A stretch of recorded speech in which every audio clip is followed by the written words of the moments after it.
Shabbat Shalom one more time, and you are welcome to the Shabbaton. Because the Torah said today is Shabbaton, the head of the Shabbat. You know, the day when we come before the living God, the God of our fathers, the God of Abraham, Isaac, and Jacob, to be cleansed from all our iniquity. To put that God should put the light in that inner sanctum, in that inner chamber of our life, that where we have been hiding all those garbage. Remove them and be cleansed. You know, so we thank the Lord our God for the Yom-Kippur, for the day of Yom-Kippur, 5,785. We thank the Lord for blessing us, for keeping us alive, and for sustaining us, and to bringing us to this wonderful and this great day. As I said, I just have just a few words of exhortation to exhort us as we continue the fasting, and later on we are going to break the fasting. We are going to bless the name of our God, the name of the living God. I subtitle the message of this morning as entering deep within. Entering deep within.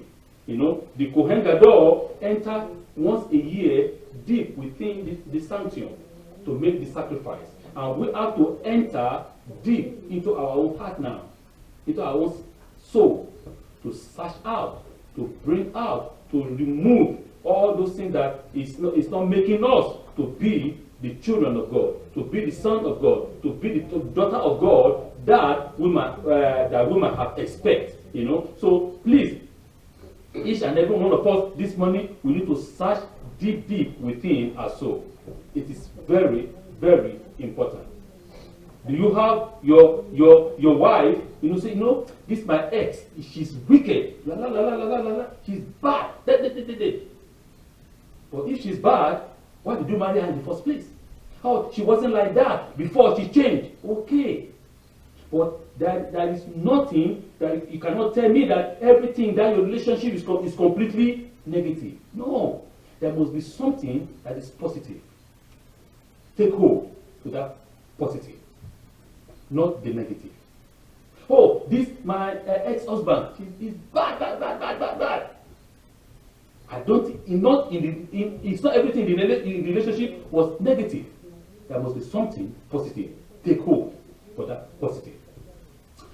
These my children that are so stubborn. Something positive in them. Take hold of it. So this is what I'm trying to let us see. It's coming to the sense of what is called teshuvah. For us, for complete forgiveness.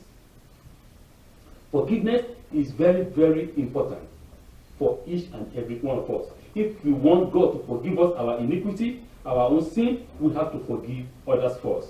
There is a 3 and possibly 4 basic ingredients in teshuvah. I said about it many times. Number 1, feeling regret, which is the what? Is the past. You feel regret of what you did in the past. You admit it, which is the present. You admit, okay, no, this was what I did, I admitted it, I'm sorry. Accepting not to do it again. That this thing, I will not do it again. And number 4, as I put it in my own way, if it is a sin between man and a man, we need to go back to that man to seek forgiveness and redress that wrong. Make right what is wrong. But if it is between God and man, it's atoned for this morning. Okay? So this is very, very important, which is also about the present. We need to understand it. Stubbornness, destroy. I'm not going to forgive him, I'm not going to forgive her, I'm not going to forgive them. No. If you do not forgive, your 100%, your sin will not be forgiven. You're just wasting your time. So, teshuvah is very, very important for us as a child of God. Regret.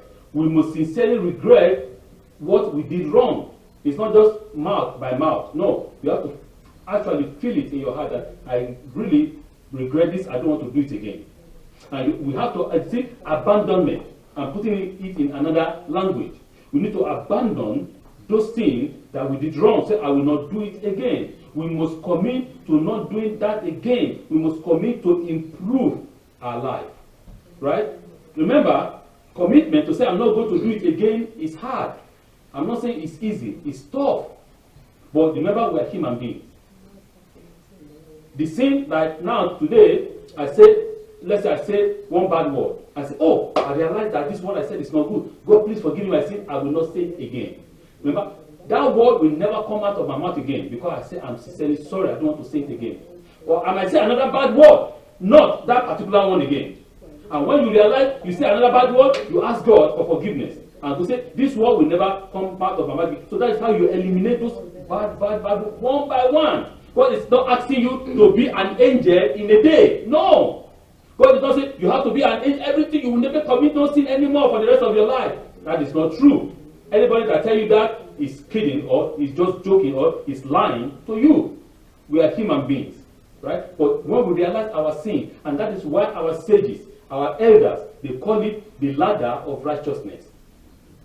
It is a righteousness is not attained in an hour, in a day. It's step by step for the rest of your life. It's step by step. You climb this ladder today, you climb another ladder tomorrow, you climb another one tomorrow. That's how we go gradually, and we're going to reach unto God. So that is the idea. You are not just, it's not boom, one idea. No, it's not possible. So this is what I'm talking about. We confess to cement the process. We must admit to the person that we have done wrong to and our God. We have to cement that process. And the cementation of that process is what? Is confession. We confess and then redress that mistake. You see, make the wrongs right. Make it right. If it is by a man, you go and pay compensation. Say, I'm sorry.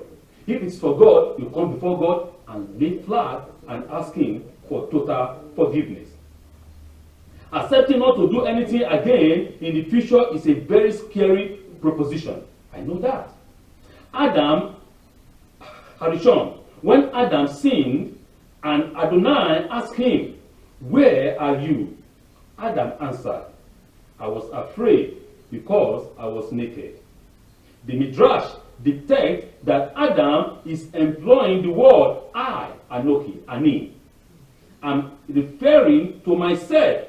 He feels himself removed and independent from God, his creator. The Midrash explains. He is saying, I did it and I will do it again. This sounds awfully brazen. There's another explanation that states what Adam meant. I am afraid that I can't help myself anymore, and therefore I will do it again and again and again and again. It's hard for any of us to say we will never do it again. Change of habit is very, very, very hard. You need to understand that. You see somebody that has been smoking all his life, right? He's a smoker. I mean, he's a big smoker. And the person said, hey, I will not go to smoke today. I just stop. Boom. He's going to kill himself. Because the body is used to that nicotine. And for you to stop smoking, you need to stop it gradually. This person is a drug addict. You say one day you're going to stop the drug, he will die. What did the doctor say? We give him gradually, reduce. Today is 5 grams. Maybe tomorrow 4.5 grams. Next tomorrow 4 grams. You reduce it like this until everything is out of the body. So this is the same process. Adam Harishon, he didn't understand this at that time. God called him Adam, where art thou? The understanding there is, do you think that God does not know that Adam is hiding? Why is God asking him in the first place?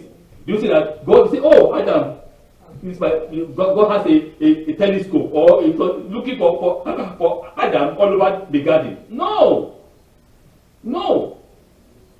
There is a process here that we have to understand spiritually. God, remember that God comes down and there is a place between where God and Adam meet every day. God descended. It's not that God does not know that Adam sinned. You understand? But we want to confront Adam. We want to see if Adam will be forthcoming. If Adam will confess. If Adam will say, I am sorry. If Adam will not point finger. Right? He said, oh, Adam, where are you? Why? Because God came to the meeting and the seat of Adam is empty. Normally, before God comes, Adam is there. I give example to my children yesterday. I said, look at our animals. We have a dog at home, Bella. That's her name. When I come, any of them come, Bella will run. I take her tail, yeah, because she's happy. You don't do say anything, she rushes into everybody to welcome everybody. But if Bella did something wrong, Bella will not come. Like it's a dog, eh? Because they are very smart. You know that if I come, they will punish me. You go and hide. So exactly the same idea here. No different. The same idea. Adam did what is wrong, and his seat is empty. David Hamelech did the same thing. Remember? When Shaul was about to kill him, it was a very smart way to avoid death. He said, you run away. When your seat will be empty before the king, and it is not acceptable for your seat to be empty before the king. That means you are disrespecting the king. The king is there, and you are not there to be found. But I will tell my father that you took a passage away from me. Run to save your life. You see, this understanding is very, very deep.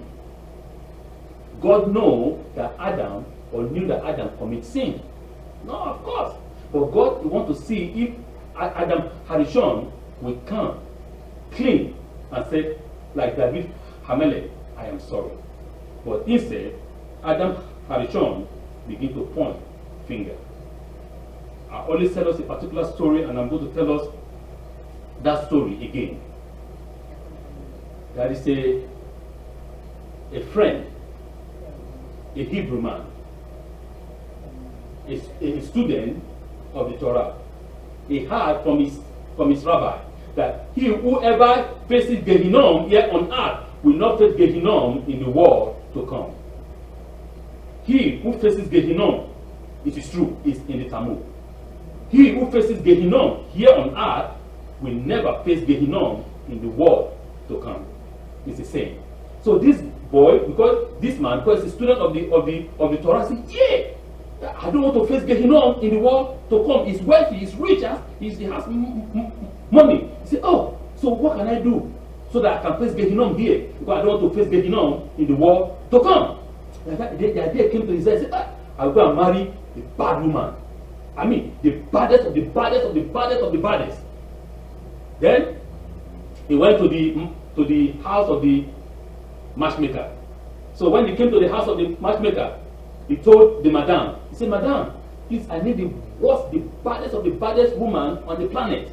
And the woman said, I've never had such a request in my life. But all the requests I'll be here is good woman, not the bad one. Also, why do you need a bad one? He said, only me and my God. I don't want bad one. I don't want a good one. I need a bad one. Okay. The woman said, I cannot give you this, I cannot give you a bad woman, I can only give you a. He said, no. I'm going to give you money. Any amount of money I give it to you. I'm going to give you any amount of money. Okay? Then it's okay. See, you're going to pay me, that's money, everything can be bought. It's money. So he give the woman the money. The woman said, okay, I will go and get you the bad one. So the woman went to a library, check. Look, oh, this is the bad one. So she picked up the phone and called the bad woman, very bad one. So the woman said, are you ready to marry this man? The woman was surprised. So above all the good women in this town, and the baddest one is what you call me to come and marry this holy good man. Then the woman, the women are very smart, very dangerous, like serpent. Say there's something that is fishy. There's something that is fishing in this sea. He said, okay. Yes, I agree to marry him. I'm going to marry him. I said, okay. So the woman said, okay, come. So he called the man. So he meet them together. He said, are you ready to marry? Because this woman, she swear like crazy. She smoke weed. She take cocaine. All bad thing. No good word comes out of her lips. Only negative. So the man said, "Are you?" The woman told the man, "Are you ready?" He said, "Yes, I'm going to marry him. I'm going to marry her." I said, "Good, fine." So they performed a day and they went under the hoopah for the wedding. As they were under the hoopah, the feet of the man was shaking. Like you say, from today, if that is inside Gehinnom, because he's waiting for the Gehinnom to come. He's shaking, busy in his spine, afraid that when they get home, the problem will start. So he wants to be ready. So they did all the ceremony for the wedding. They get ready. They went home. As soon as they entered the house, the man is expecting the woman will give him a dirty slap. The woman did not slap.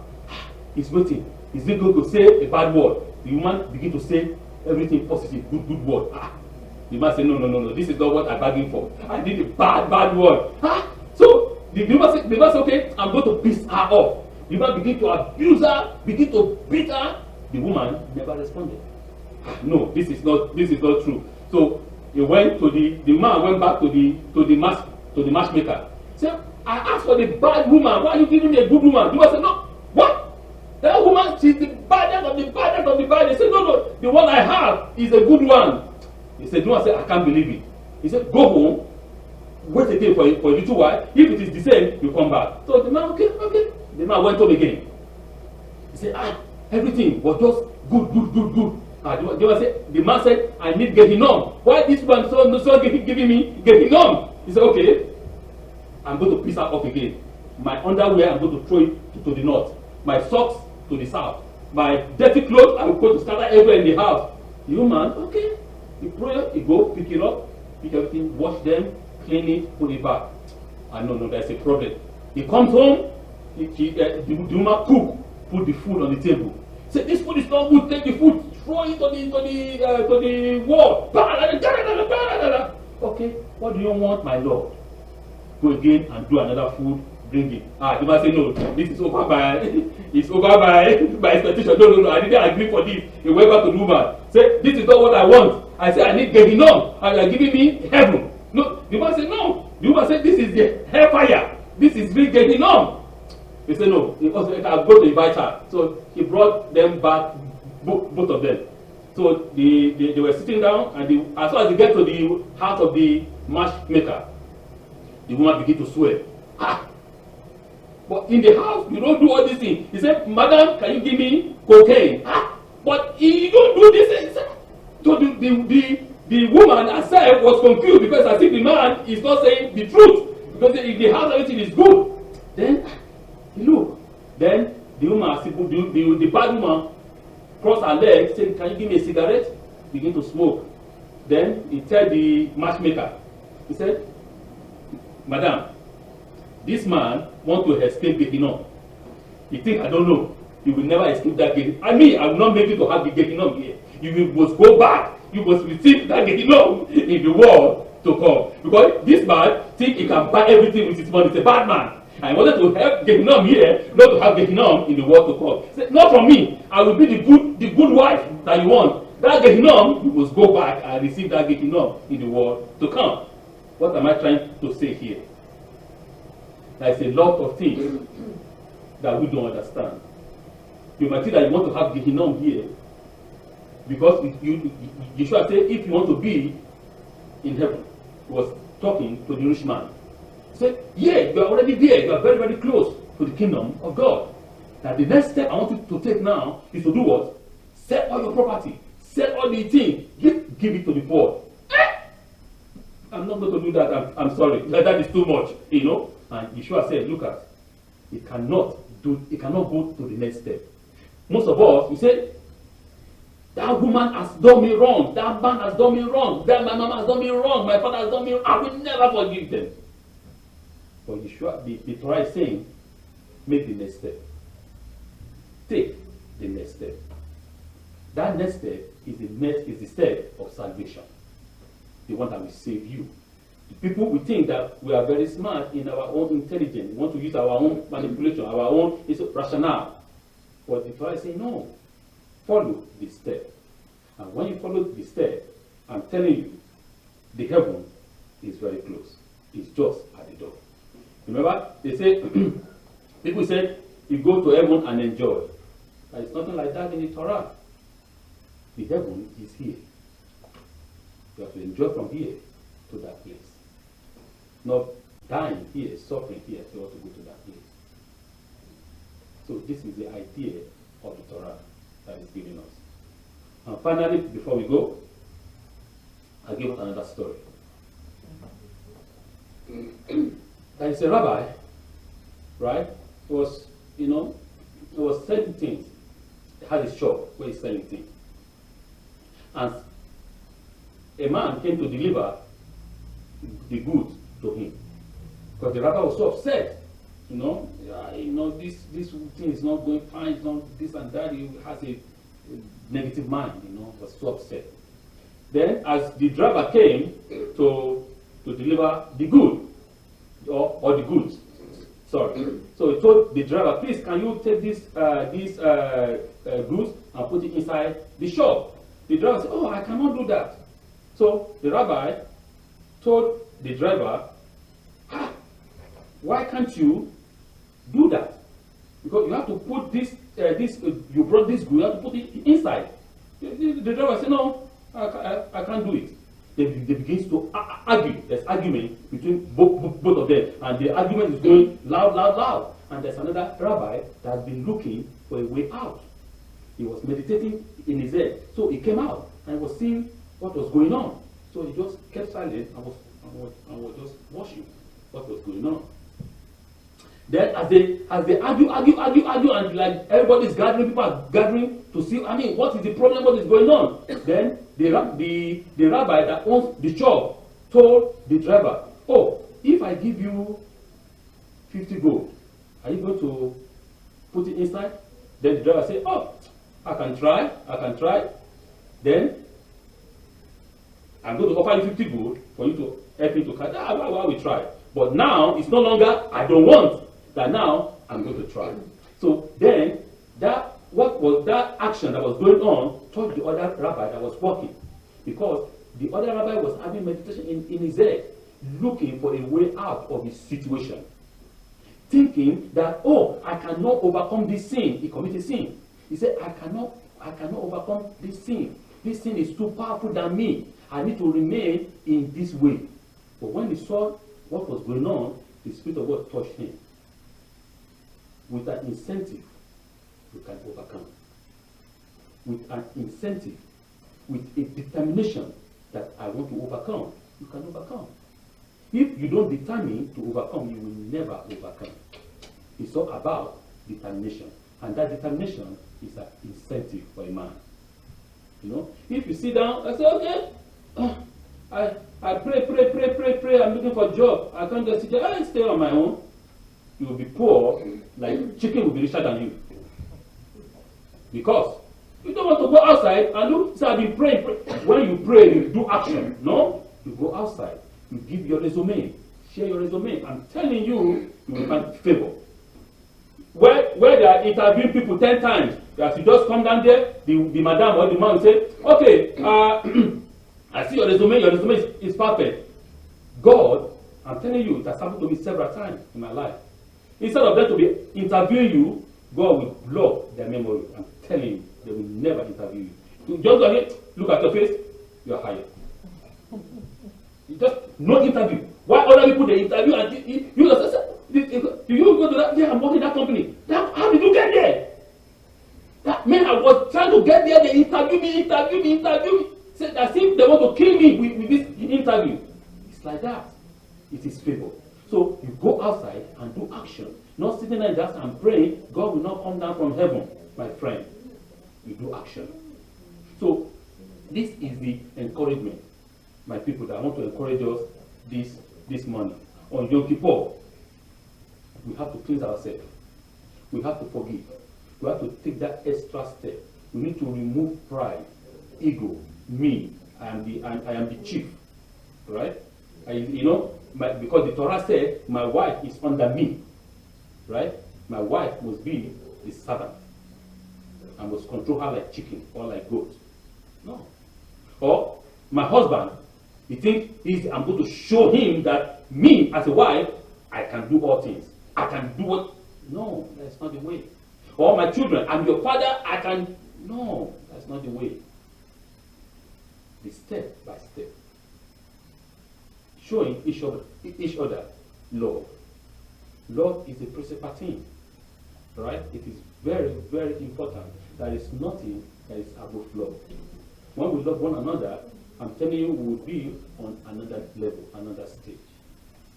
because love is of God, and God loves us very, very intimately. Finally, to go, Yom-Kippur allow for each to enter very deep into our inner self. It's a day of abstinence from food, from drink, from physical activities and pleasure. It is an escape from the stress and pressures of everyday's life and their attendance problem and frustration.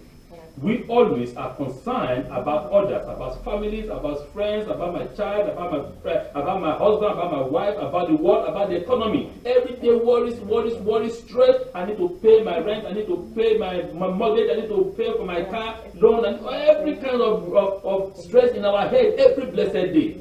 But this day, God is saying, remove them all. Free your mind. And when your mind is free, you are truly free. Everything will come one by one with no stress attached. But you have to take the first step. You have to be free. Your people give us a chance to be concerned and preoccupied about ourselves. Be yourself once. It's not that you are selfish. You are not selfish. You cannot save others if you don't save yourself first. You cannot give what you don't have. You need to have it first before you can give it. So we have to preoccupy ourselves, not in a selfish way, but in a meaningful and a positive fashion. It is the one day of the year that we are able to enter deep into ourselves, into our hearts, and find meaning and purpose for our existence. Why am I here? Have you ever asked yourself that question? Why am I here? What is my purpose on the earth? Why am I here on this planet? Why did God say, okay, send my soul into my mama's womb and I'm born? And why am I even still alive? Because I know there are people that were born the same day like me, but they are no longer alive. Why me? Why am I here? We need to ask ourselves this deep truth question. Why are we here?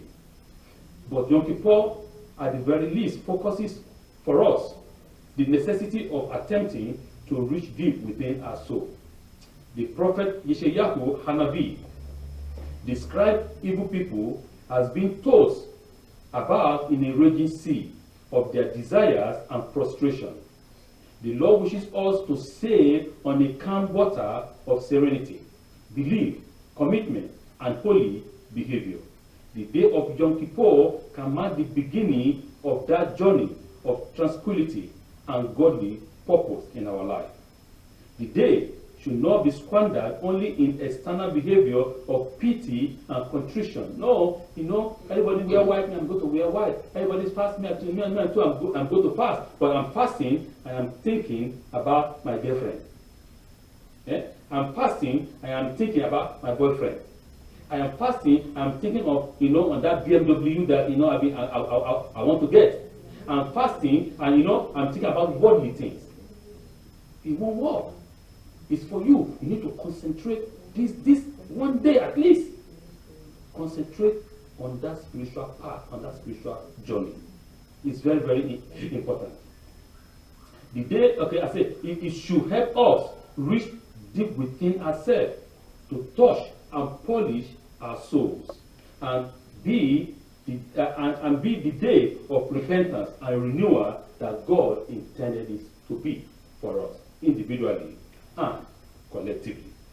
So let today be the right day, the day of forgiveness, of sanctification, of cleansing, for us from all our iniquity and for the iniquity of our fathers, that will be cleansed and be accepted before the Lord our God. Shabbat Shalom, Gamen Hatima Tova to everybody.